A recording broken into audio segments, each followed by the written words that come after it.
The gentleman is recognized. Mr. Speaker, since 1960, Congress has raised and extended the debt 78 times. 78 times. That's over a 63-year period. Let's put this in perspective. 49 times under Republican administrations, 29 times under Democratic presidents. 63 years, we've raised the debt ceiling 78 times. We are one of only 2 democratic nations with a statutory debt ceiling, and the only one because of the magnificent extent of our country, the U.S. dollar being the common currency of the world, that can threaten a global economic crisis. Think about that by playing around with the debt ceiling. The debt ceiling has no impact on government spending. Why? Because it only commences to pay the bills that we've already committed ourselves to. Both Republicans and Democrats passing legislation that has created debt, that requires us to pay Social Security, that requires to pay other mandatory programs in which there has been bipartisan support for. Instead, this debt ceiling restricts the Treasury, if in fact we do not lift the debt ceiling, from paying those bills. That's why for over 63 years, 78 times, the Congress has chosen to raise the debt ceiling. Why? Because we don't want to put the liability of the world's economy, let alone the U.S. economy, at risk.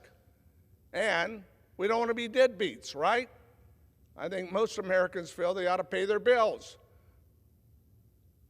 So, my colleagues on the other side want to hold the debt ceiling hostage, leaving Social Security recipients and veterans potentially without their pensions or benefits. Does that make any sense? So, if we default on our debt, over 6 million jobs could be diminished. Seniors may not get their benefits for a period of time. Costs will skyrocket.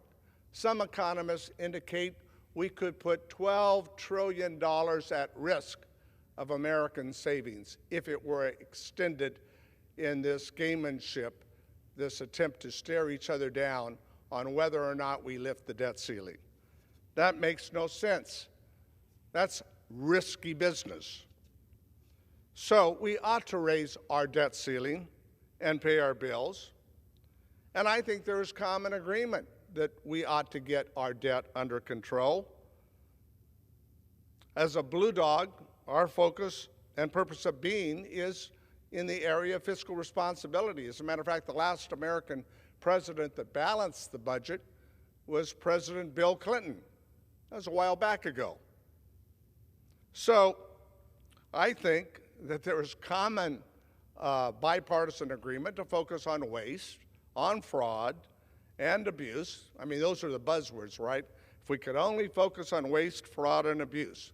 But no one wants to highlight, well, how will that impact Social Security? How will that impact other mandatory spending that we've all committed to on a bipartisan basis? The way to do this is for Republicans and Democrats to come together, separate from raising the debt ceiling, and agree to focus on 2 things that cause debt: expenditures and revenues. And if we can get agreement on what we think the nation's responsibility to be on our priorities for expenditures and the necessary revenues to pay for them, then, only then would we get our deficit under control, which is what, by the way, President Bill Clinton was able to do back a while ago on a bipartisan basis. So let's get real. Let's not hold the American people hostage, our economy, or the global economy, as we play fast and loose with this talk and notion of whether or not to lift the debt ceiling. We must lift the debt ceiling because it's the responsible thing to do. So I ask my colleagues on the other side, let's come together. Let's work on fiscal responsibility on a bipartisan fashion, because we should. It's obviously an important, critical issue as we move forward. But let's not play fast and loose with whether or not we're going to be deadbeats and whether or not we're going to pay our bills. That is putting the American economy at risk. It's something we should not do. The gentleman's time I has yield expired. back the balance of my time.